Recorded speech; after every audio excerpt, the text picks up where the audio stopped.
అలా ఉంది. ప్రతి వాడికి భయం, ఎదిరిస్తే ఏమవుతుందో అన్న భయం. ఈ ఉన్మాది దాడుల్లాగానే ఉన్నాయి, ఎన్నో దాడులు. సరే అయ్యింది. ఒక ప్రతిపక్ష పార్టీకి సంబంధించిన జాతీయ కార్యదర్శి ఆయన మంచి మనసుతో పరామర్శించాలి, ఈ జరిగిన అన్యాయాన్ని, వారి కుటుంబాన్ని పరామర్శించాలని చెప్పి ఆయన బయలుదేరి వస్తే మరి వారిని నిన్న అరెస్ట్ చేసి మరి రకరకాల జీపుల్లో తిప్పినట్టుగా మన వార్తల్లో చూసాం. సెక్షన్ 151, సెక్షన్ 353 ఈ సెక్షన్ల కింద కేసులు పెట్టి ఏదో పోలీస్ స్టేషన్ తిప్పారని చూసాం. ఇక్కడ నాకు అర్థం కాని విషయం ఏంటంటే, ఓదార్పు అనేది మా గౌరవ ముఖ్యమంత్రి గారు పేటెంట్గా భావించారా? ఇప్పుడు పేటెంట్ రైట్స్ అని ఉంటాయండి. సపోజ్ ఎవరన్నా ఏదైనా కనిపెట్టారనుకోండి, ఆ కనిపెట్టిన దాన్ని వారి అనుమతి లేకుండా ఇంకొకరిలో దాన్ని ఏ రకంగానూ వాడటానికి వీల్లేదు. దాన్ని పేటెంట్ రైట్స్ అంటారు. అలాగా మరి ఈ ఆంధ్రప్రదేశ్లో ఓదార్పు అనే ఒక ప్రక్రియని పేటెంట్ రైట్స్ కేవలం మా ప్రీతమ ముఖ్యమంత్రికే ఉన్నాయా? ఈ రాష్ట్రంలో ఇక ఎవరిని ఓదార్చడానికి లేదా? ఒకవేళ ఓదార్చాలన్నా సమయం తీసుకుని 1 సంవత్సరం పోయాకో 2 సంవత్సరాలు పోయాకో ఓదార్చాలి, మేము చూపెట్టిన బాటలో తప్ప అంత ఇమీడియట్గా అంత త్వరగా ఓదార్చవలసిన అవసరం ఏముంది అని మీరు ఓదారిస్తే, అంటే మనం ఓదారిస్తే శాంతి భద్రతలు భద్రంగా ఉంటాయి. వేరే వాళ్ళు ఓదారిస్తే శాంతి భద్రతలు ఛిద్రం అవుతాయి. సో అందుకని వాళ్ళ మీద కేసులు పెడతా ఉంటాం. మరి ప్రజాస్వామ్యానికి అదంత మంచిది కాదు. ఎందుకంటే మనమనే అంటాను, ఎందుకంటే మనమే కాబట్టి. మనం ఈరోజు మరి గతంలో నిన్న అరెస్ట్ కాబడిన వ్యక్తి, వారికి సంబంధించిన పార్టీ అధికారంలో ఉండగా మరి ఎన్నో వేల కిలోమీటర్లు తిరుగుతున్నామని మనం తలెగరేసి చెప్పుకుంటున్నాం. 3,800 చిల్లర. మరి 2 కిలోమీటర్లు మనం ఎలా తిరగలిగాం? ఆపరేట్ చేపట్టే కదా. ఎందుకంటే ప్రజాస్వామ్యం, ఎవరి హక్కులు వాళ్ళకు ఉంటాయి. సో ఇప్పుడు మనం ఈ రకంగా ఒక ప్రతిపక్ష పార్టీ జాతీయ కార్యదర్శిని ఆయన పరామర్శించడానికి వెళ్తే, పక్కనున్న మీరు పరామర్శకు వెళ్ళకపోతే, okay, you may have your own reasons. చేయవలసిన ఓదార్పులని ఒకసారి చేసేసాం, నడవలసిందంతా కలవలసిన ప్రజలందరినీ ఒకసారి కలిసేసాం. సో కాబట్టి you might be taking rest. There is nothing wrong. Nobody can find down any fault with your attitude, because it is your attitude. But ఎవరో ఒకరు వచ్చి ప్రేమగా అన్యాయం జరిగింది, మీకు అండగా మేము ఉంటాం, ఇట్స్ ఓన్లీ భరోసా. ఎవరన్నా రమ్యాన్ని ఎవరో తీసుకురాలేరు, తీసుకురాకపోయినప్పటికీ నేనున్నాను. మీ కుటుంబానికి చదువుకున్న అమ్మాయి చదువుకుని మిమ్మల్ని ఎంతో బాధ్యతగా చూసుకోవాల్సిన వ్యక్తి, ఆ వ్యక్తి మీకు దూరం అయింది అయినప్పటికీ మేము ఉన్నామని ఒక భరోసా. సరే, మనకి చాలామంది నేను సోషల్ మీడియాలో ఉన్నారు, మనకు తప్పు కాకపోయినా కూడా మరి అక్కడ వైజాగ్లో ఎల్జీ పాలిమర్స్లో చనిపోతే చాలా విషయాల హృదయంతో ₹1 అనౌన్స్ చేశాం మనం. మరి ఇక్కడ పట్టపగలు ఒక యువతిని హత్య చేస్తే సరే 10 లక్షలు మన సుచరిత గారు వెళ్ళి థ్యాంక్ యూ, ఎందుకంటే అక్కడ సజ్జల రామకృష్ణారెడ్డి గారు ఆయన వెళ్ళి ఇవ్వలేరు, సుచరిత గారే వెళ్ళి ఇచ్చొచ్చారు. ఫైన్, దానికి కూడా కోర్టు డిమాండ్ చేస్తున్నారు. ఆ డిమాండ్ తప్పేం కాదు. ఎందుకంటే మరి సంబంధం లేని, మనకు సంబంధం లేని మరి ఎల్జీ బాధితులకే మనం కోర్టు ఇచ్చినప్పుడు మరి ఇది మన ప్రభుత్వ వైఫల్యం కిందే ప్రజలందరూ భావిస్తారు. సరే, ఎవరో చెప్పొచ్చు, కొద్దిమంది ప్రెస్ మీట్లు పెట్టి ఎవరో వచ్చి ఎవరినో పొడి చేస్తే ముఖ్యమంత్రి గారు ఏం చేస్తారని. అయితే మనం చెప్పుకున్నాం కదా, గన్ను కన్నా ముందు జగన్ అక్కడికి వస్తారని. ఇంకా ఎటువంటిది జరగదని చెప్పి మనం చాలా గర్వంగా మన నారీమణులు వీరోచితంగా కూడా చెప్పడం జరిగింది. ఎప్పుడైతే మీ ఇంటి పక్కన మరొక యువతి హత్యకి గురైందో 2 నెలల క్రితం ఆ నిందితుడిని పట్టుకోవడం చాలా ఆలస్యమైంది. ఇప్పుడు కూడా ఎవరిని పట్టుకున్నారో కూడా మన ఎవరో దొరికారని అన్నారు. 2 నెలల తర్వాత తక్షణమే వారిని పట్టుకుని శిక్షించి దండించి ఉంటే బహుశా ఇది జరిగి ఉండేది కాదేమో.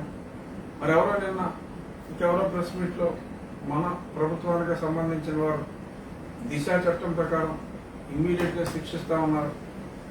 ఆ దిశ చట్టం అనేది ఇప్పటి వరకు ఇంకా అమలు కాలేదు.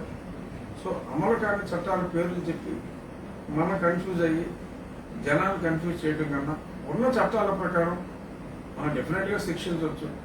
అటువంటి ఉన్మాదికి మరి ఏ రకంగానూ ఉండే అవకాశం లేదు. నిజంగా వారి మాతృమూర్తిని అభినందించాలి. చాలామంది బిడ్డలు తప్పు చేస్తే చాలామంది తల్లులు మనం చూస్తున్నాం దారుణంగా సమర్థిస్తారు. బట్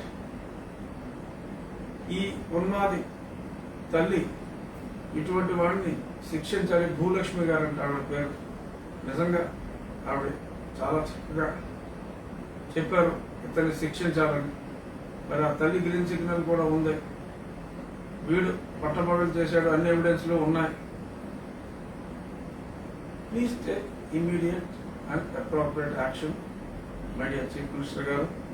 అలాగే ఇటువంటి మీ పేటెంట్ హక్కుల్ని ఉల్లంఘించినందుకు ఇలా శిక్షించడం అనేది కూడా వ్యానులు ఎక్కించి తిప్పించడం ఇది మంచి పద్ధతి కాదు.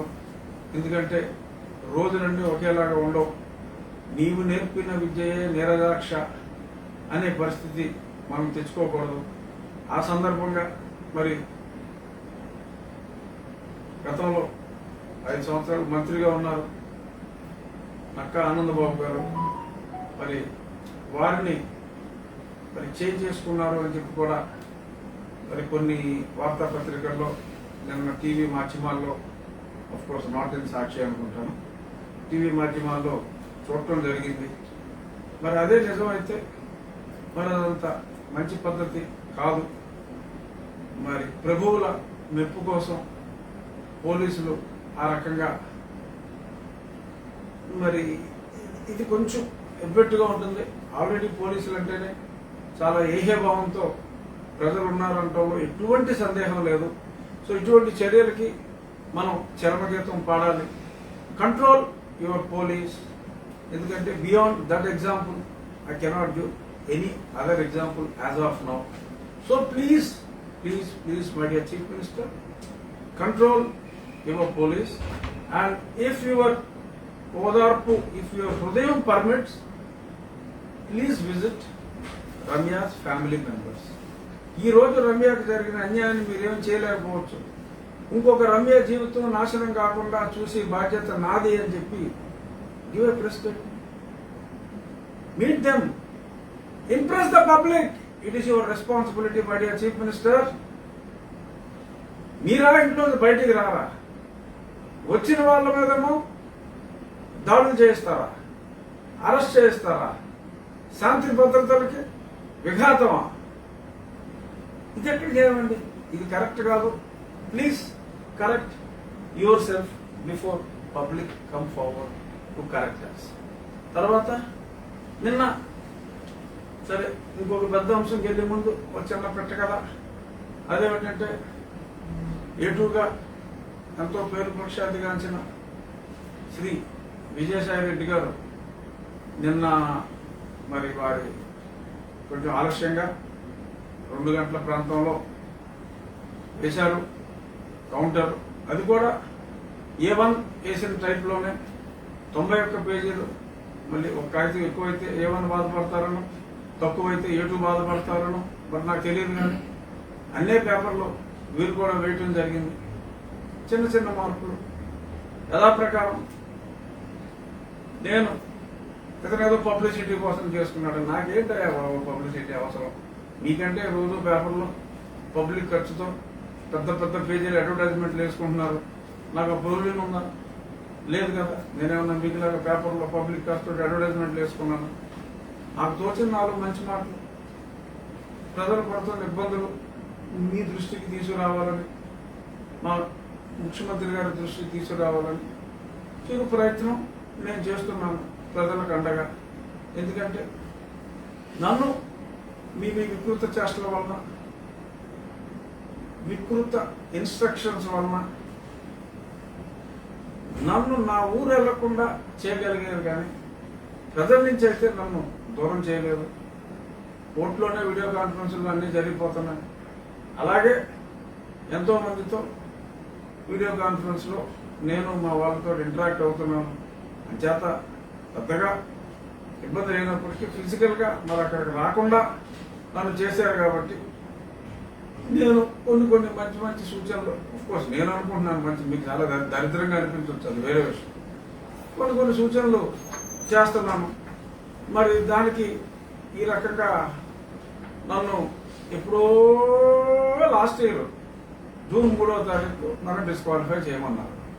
ఈ A2 గారు అంటారు ఇప్పుడు నేను వాళ్ళని డిస్క్వాలిఫై చేయమంటే అందుకని కోపగించుకుని నా మీద ఈ రకమైన పిటిషన్ వేసాడు అని.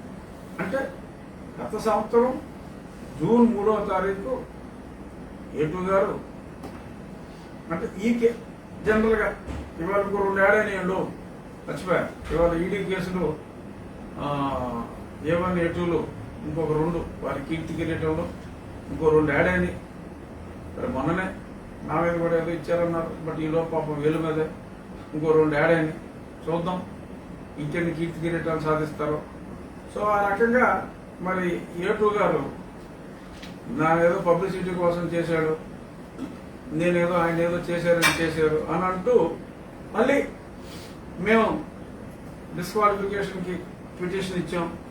ఏదో డిస్క్వాలిఫై అయిపోతాడు, అదైపోతాడు, ఇదైపోతాడని చెప్పి కూడా అందులో రాయటం జరిగింది. సరే, ఏమైనప్పటికీ ఐఎమ్ వెరీ హ్యాపీ. మా లోక్సభ స్పీకర్ గారు ఆయన ఎప్పుడు న్యాయబద్ధంగానే ఉంటారు.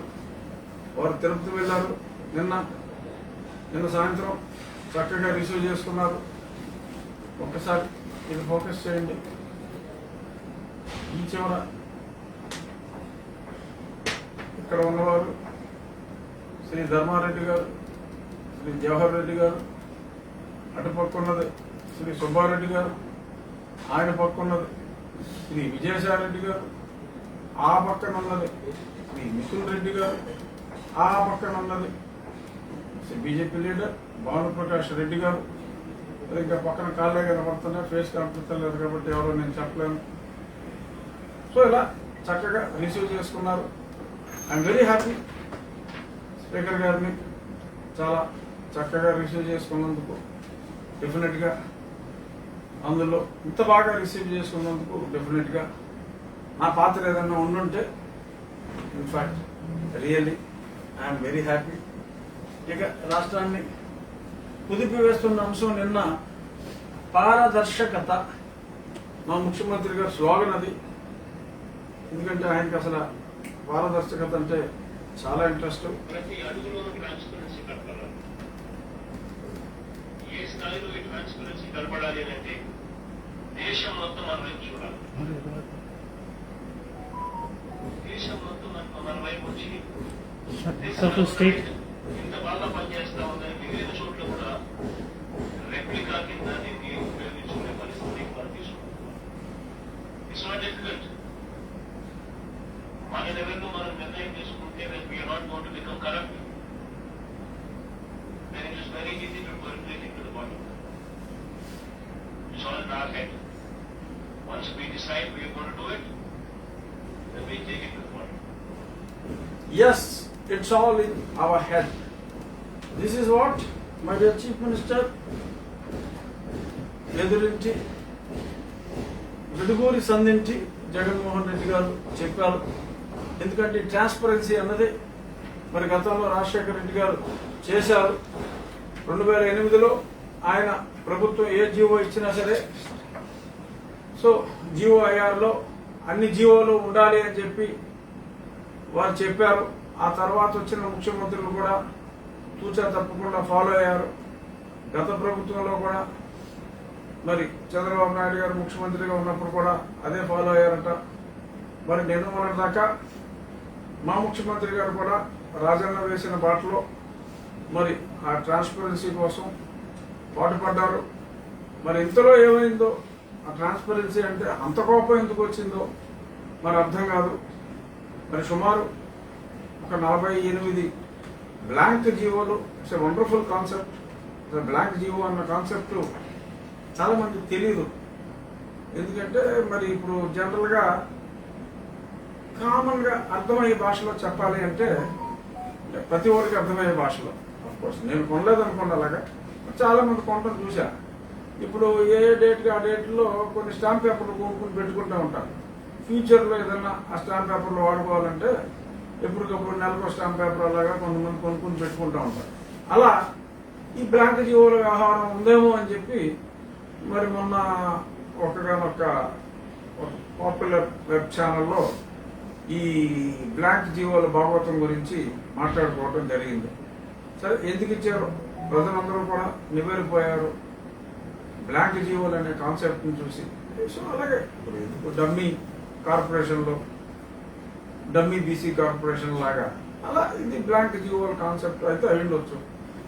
ఈ బ్లాంక్ జీవోలు అయిన తర్వాత అది కూడా కాంట్రవర్సీ అయితే ఇంకా మరి ట్రాన్స్పరెన్సీకి ఎంతో ప్రాధాన్యత ఇచ్చే మా ముఖ్యమంత్రి గారు మరి ఎందుకని ఇలాగా మారిపోయారో అర్థం కాలేదు. నిన్న ఒక జీవో ఇచ్చారు. ఆ జీవో ఏంటంటే ఇంకా ఏ జీవోలు మీకు చూపెట్టడం అలాగే ఒక జీవో. సో మరి ఈ రకంగా మరి ఇలా ఇవ్వటం ఎంతవరకు సముచితం? మరి రైట్ టు ఇన్ఫర్మేషన్లు వచ్చినాయి. ఇవన్నీ వచ్చిన తర్వాత మరి ఇటువంటి పారదర్శకత పాటిస్తాము అని చెప్పిన మా ప్రీతం ముఖ్యమంత్రి గారు ఎందుకు ఈ అనాలోచిత నిర్ణయం ఇంత ఆలోచించి తీసుకున్నారనేది నాకైతే అర్థం కాని ప్రశ్న. మరి ప్రజలందరూ కూడా ఇదే కన్ఫ్యూజన్లో ఉన్నట్టుగా కూడా నాకు అనిపిస్తుంది. ఇప్పుడు ఏదైనా జీవో చూడాలంటే జీవో ఐఆర్లోకి వెళ్ళి మనం చూసుకునే వాళ్ళం. ఇప్పుడు మీరు 10 రూపాయలు పెట్టి ఫీజు కట్టి అయ్యా మాకు జీవో ఇవ్వమంటే ఆ జీవో ఎవరో అడిగిన వాళ్ళకి ఒకటి ఇస్తారు. సో మిగిలిన వాళ్ళకి దాని గురించి తెలియదు. So I'm demanding my chief minister to go back to the earlier system of publishing the GOs in the GOIR website. Otherwise చాలా చాలా అపనమ్మకం ప్రజల్లో మన మీద వచ్చే అవకాశం పుష్కలంగా ఉంటుంది. కాబట్టి దయచేసి please withdraw the GO, withdrawing the display of the GOs. So this is ప్రజాభిప్రాయం, అది మేము చెప్తున్నాను. మరి లేదంటే ఆల్రెడీ నిన్న జరిగింది, మనం చూసాం. ఆఫ్ఘనిస్తాన్లో తాలిబాన్లు, ప్రజల భయం. ఆల్రెడీ కొంతమంది మనం అంటే గిట్టని వాళ్ళు, మన ప్రగతి చూసి ఓర్వలేని వాళ్ళు, మన రత్నాలను చూసి ఈసడించుకునే వాళ్ళు తాలిబాన్ల పాలనతో మన పరిపాలనని పోల్చటం మొదలుపెట్టారు. బట్ ఇలాగా మనం పారదర్శకత, మనం చెప్పిన పారదర్శకత తీవ్రంగా లోపిస్తే, మరి ఓదార్చడానికి వచ్చిన వాళ్ళని ఇలాగే అరెస్టులు చేస్తే అటువంటి అపోహలు రావటం కొంతవరకు సహజం. ఇక నిన్న ఇక్కడ చూసాం, ప్రధానమంత్రి గారు మాతృభాష గురించి మరి ఆగస్టు 15వ తారీఖు కూడా చాలా బ్రహ్మాండంగా చెప్పారు. మాతృభాష ఆవశ్యకత గురించి చెప్పారు. అదే సమయంలో మనం దానికి టోటల్ టాంజెన్షియల్ డైరెక్షన్లో మ్యాటర్ కోర్టులో ఉన్నప్పటికీ, నేషనల్ ఎడ్యుకేషన్ పాలసీ ఉన్నప్పటికీ కూడా పాడిందే పాటరా అదేదో అని అఫ్కోర్స్ కొన్ని పదాలు కంప్లీట్ చేయకూడదు, కంప్లీట్ చేస్తే కొన్ని అబ్జెక్షన్స్ వస్తాయి. సో కాబట్టి పాడిందే పాటరా అన్నంత వరకే నేను ఆపుతున్నాను.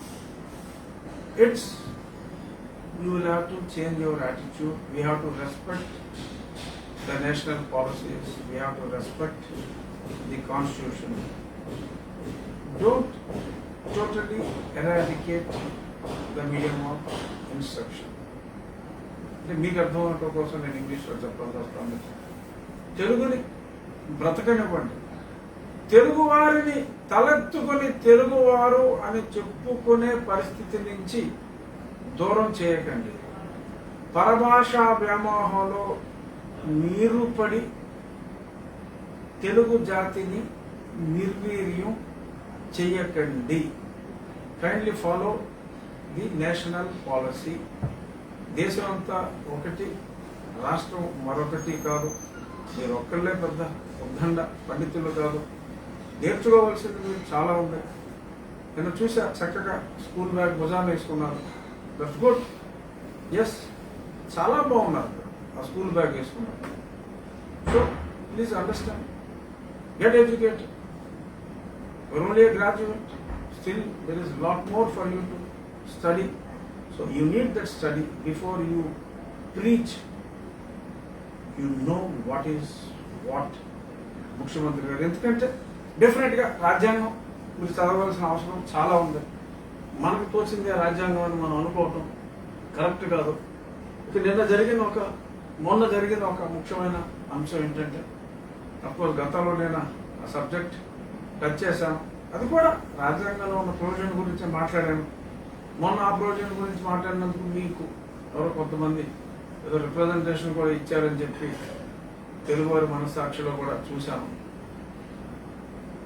ఏంటంటే రాష్ట్రంలో ఎన్ని చర్చెస్ ఉన్నాయి, ఎంతమంది on paper they were practising, on paper appearing as Hindus, and in reality they were practicing the other religion at home అనే దాని మీద అనంతపూర్లో ఒక ఇన్స్ట్రక్షన్ ఇచ్చినట్టుగా కూడా వచ్చింది. Legal rights protection forum, they have made a complaint. It's a very good organization for the public cause. So వాళ్ళు అడిగిన దాని మీద ఇది వచ్చింది. ఇందులో ముఖ్యంగా మాట్లాడవలసిన అంశం ఏంటంటే, అంటే ఫర్ కామన్ పబ్లిక్ అండర్స్టాండింగ్ అంటారు. సీఎం గారికి తెలుసు, లెక్కలన్నీ తెలుసు, బట్ కామన్ పబ్లిక్ అండర్స్టాండింగ్కి మనం పాస్టర్లకి మరి కాన్స్టిట్యూషన్ వైలేషన్ చేసి మనం డబ్బులు ఇస్తున్నాం 5,000 రూపాయలు, సుమారు 30,000 మందికి ఇస్తున్నాం. అంటే 30,000 చర్చిలు అయితే మినిమం ఉన్నాయి. కొన్ని పెద్ద పెద్ద చర్చిలు, సిఎస్ఐ చర్చిలు, కొన్ని బిగ్ క్యాథలిక్ చర్చెస్, వాటికి వాళ్ళు తీసుకోరు ఇలాంటివి. Because they get lot of other funding, so they don't take. So తీసుకునే వాళ్ళే సుమారు 30,000 ఉంటే 30,000 ఇంటూ ఒక చర్చికి కనీసం మనం తక్కువలో తక్కువ 300 మందిని వేసుకోవచ్చు. 300 మందిని వేసుకుంటే మరి ఎంత అవుతుంది మనకి? 90 లక్షలు. 90 లక్షలు. సో 90 లక్షలు అవుట్ ఆఫ్ 4 కోట్ల చిల్లర, or even if you take it as 4.5 to 5, so not less than 20%. అంటే ఈ చర్చ లెక్క ప్రకారం నేను కన్జర్వేటివ్గా 300 మంది వేసుకుంటే చెప్తున్నాను. చర్చికి 3 ఉంటారు. సో ఒరిజినల్ స్టాటిస్టిక్స్ 2%కి చర్చకొని 10 మందికి సరిపోతుందంటే మనం ఏం చేయలేం. బట్ జనరల్గా my estimation is the least estimation. 300 మందిని ఒక చర్చికి వేసుకుంటే మరి ఇంతమంది ఉంటారు. మరి లెక్కల ప్రకారం, సెన్సస్ ప్రకారం, 2011 లెక్కల ప్రకారం 2% ఉన్నారు. I'm not disputing.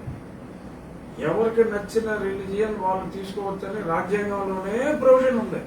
So there is absolutely nothing wrong. Everyone must respect the constitution. I love every religion, I like every religion. Okay, I might love Hinduism because of various good things which I would have felt. That is good. But నేను ఏమి చెప్పట్లా, రాజ్యాంగాన్ని follow అవ్వాలి అన్నంత వరకే నేను చెప్తున్నాను తప్ప దయచేసి let there not be any other misunderstanding and let there not be any fresh thoughts, my dear sirs. My dear sirs అంటే ఎవరో మీకు అర్థమైంది కదా. I'm not giving leads to any fresh thoughts.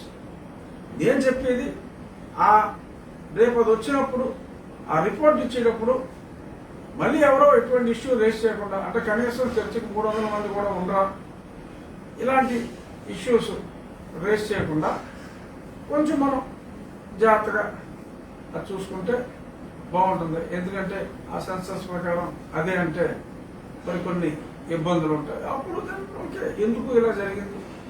But if you want to change the constitution, nothing wrong. మొన్న విజయసాయి రెడ్డి గారు ఎవరో ఒక parliament సభ్యుడిని మరి డిస్క్వాలిఫై చేయడానికి రాజ్యాంగాన్ని మార్చమని తన అనుచర గణంతో ఒక 24-25 సంతకాలతో లా మినిస్టర్ని కలిసి రాజ్యాంగాన్ని మార్చమని అడిగిన సందర్భంగా, ఒకవేళ రాజ్యాంగాన్ని మార్చమని the reservations those were meant for schedule caste shall be continued even if they change the religion to other religions అనే దాని మీద కాన్స్టిట్యూషన్ అమెండ్మెంట్ అడగండి, nothing wrong. Till that amendment is made, don't try to play with the constitution provisions. And someone who is inclined to follow the constitution provisions, don't try to punish those individuals. నా గురించి నేను మాట్లాడాల. ఎవరైనా రాజ్యాంగాన్ని పరిరక్షించాలి అని చెప్పి అరిచేతులు అడ్డు పెట్టే ప్రయత్నం చేస్తే ఆ అరిచేతులు నరికే ప్రయత్నం మీరు చేయొద్దు. ఏ స్ఫూర్తితో అయితే 4 మంచి మాటలు చెప్తున్న ఒక ఎంపీ మనకి పనికిరాడు ఇతను అని అనుకుని మీ శక్తియుక్తులు పార్లమెంట్లో ప్లై కార్డులు ఇవన్నీ పెట్టుకుని స్పెషల్ స్టేటస్ వదిలేశారు, స్టీల్ ప్లాంట్ వదిలేశారు, పోలవరం వదిలేశారు, రైల్వే జోన్ వదిలేశారు. ఏం పట్టుకున్నారు అంటే ఎవడో ఒక ఎంపీని డిస్క్వాలిఫై చేయాలని చెప్పి అడిగారు. అక్కడ దాగారా కాన్స్టిట్యూషన్ అమెండ్మెంట్ అడిగారు. సో ఆ కాన్స్టిట్యూషన్ అమెండ్మెంట్ దాంతో పాటు why are you not demanding even if people convert their religion, they are eligible. Nothing wrong in asking. Why did you not even ask for it? పంపించండి, నేను కూడా ఉంటా. Definite గా మీరు ఎలాగో నన్ను పార్టీలోంచి తీరు, నేను పార్టీ సభ్యుడినే కాబట్టి, ఎంపీగా నేను ఎలాగో ఉంటాను కాబట్టి, ఎందుకంటే నేను రాజ్యాంగంలో ఉన్న షెడ్యూల్ 10కి ఎటువంటి వైలేషన్ చేయలేదు కాబట్టి నేను కూడా వెళ్తా. లెట్ us all డిమాండ్, రాజ్యాంగాన్ని మారుద్దాం. మతం మారిన వారికి ఒరిజినల్ గా ఏ కులం ఉందో అదే రిజర్వేషన్ అమలు చేయాలి అని రాజ్యాంగం మారుద్దాం. అప్పటి వరకు సమయం మనం పాటిద్దాం. This is my appeal to my beloved chief minister. ఇక నిన్నటి నుంచి కొంచెం అఫ్కోర్స్ ఇసుక భాగవతం ఉంది, అది మరీ చెప్పుకుందాం. అది పెద్ద సబ్జెక్ట్, ఇసుకలో చాలా దోషేస్తారు, అది సెపరేట్ గా చెప్పుకుందాం. ఒక చిన్న ఇష్యూ మా ముఖ్యమంత్రి గారికి ఏంటంటే, ఈ దేవాలయాల గోళ ఎక్కువైపోయింది. అంటే ముఖ్యమంత్రి దేవాలయాల గోళ, I play one thing. So అదేంటంటే, నిన్న మనం చూసాం కాళహస్తిలో వారి గురించి గొప్పగా చెప్పుకున్నాం. ఇంకా ఆయనకి ఏదో మంత్రి వస్తుందని మా జిల్లాలో ఎవరికో కంగారు వచ్చింది. ఇక్కడ మా జిల్లాలో కూడా మొదలెట్టారు. ఇప్పుడు ఇంకొక గుడి, అంటే జగనన్న కాలనీలో చూసాం ఇందాక ఒక ఫోటో, జగన్మోహన్ రెడ్డి గారి తండ్రి గారు. సరే ఓకే, తండ్రి గారు అంటే ఆయన, వారి తల్లి గారు, వారి భార్య గారి ఫోటోలు కూడా రాళ్ల మీద చెక్కేశారు. వారికి 2 బిడ్డలు ఉన్నారు. ఆ ఫోటోలు కూడా ఫ్యూచర్లో పెడతారేమో నాకు తెలియదు. ఏదైనప్పటికీ ఈ గతంలో మనం ఒక పాట కొన్ని బిట్లు విన్నాం. ఒక 1 minute పాటు ఇంకో చిన్న బిట్లు వినిపిస్తా. ఈ జాడ్యాన్ని ఆపగలిగిన వాళ్ళు ఒకే ఒక్కడు, ముఖ్యమంత్రి గారే. ఇది మీరు ఈ పని చేసిన వాళ్ళకి మంత్రి ఇవ్వను అని మీరు ఒక్క మాట చెప్తే, ఇప్పుడు గుడి కాదు కదా, అసలు ఇంకేమీ చేయరు. ఇది మంచి పద్ధతి కాదు కనుక మీకు చెప్తున్నా. ఈ ఉన్మాదం మొదలైపోయింది కాబట్టి మరి ఎన్నో వేల జగనన్న కాలనీల్లో ఎవరి కాళ్ళు వాళ్ళ సర్వైవల్ కోసం మరి ఇలాగా దేవాలయాలు కాలనీలో ఇల్లు హౌస్ చూస్తే 300 చదరపు అడుగులు, మరి దేవాలయంలో బంగారం, వెండి, రాగి ఇటువంటి వాటితో చిత్రపటాలు, మరి ఎదురుగుండా పెద్ద పెద్ద కాలనీకి మరి పెద్ద ఏమంటారంటే ద్వారాలు, ఆ పక్కన 3 శిలలు, ఆ శిలలపై కుటుంబ సభ్యుల చిత్రాలు, మరి వీటికే చాలా ఖర్చు అవుతుంది. మరి అక్కడికి సరిపెట్టి గుళ్ళ వరకు వెళ్లకుండా మరి కొత్త దేవుడు వచ్చాడని చెప్పి ఈ పాటనే సరే అప్పులు గొప్పగా చెయ్యొచ్చండి, అసలు పెట్టొచ్చండి, దీపాలెన్నో తాగించండి, పాపాలెన్నో చేయించండి. ఇది ఎప్పుడు 35 years బ్యాక్ సాంగ్. సో మనకి దానికి ఏం సంబంధం లేదు. కానీ పెక్యులర్ గా ఈ అప్పులు, ఈ నిర్బంధ ఏంటది మద్యపాన నిషేధం ఉన్నాం, ఇప్పుడు అది నిర్బంధ మద్యపాన పథకం లాగా అయిపోయింది అని జనం అంటున్నారు. సో కాబట్టి my appeal is please give instruction. ఏమక్కర్లా, ఎవరైతే దేవాలయం నాకు కడతామన్నారో వాళ్ళకి మళ్ళీ టికెట్ ఇవ్వను, ఇప్పుడు మంత్రి చేయను అని మీరొక్క మాట అంటే చాలు, ఈ జాడ్యం ఇక్కడికి ఆగిపోతుంది. లేదంటే మరి ఇది భవిష్యత్తులో మనకి చాలా ఇబ్బంది కలిగించే అంశం అవుతుంది. కాబట్టి this is my appeal to my beloved chief.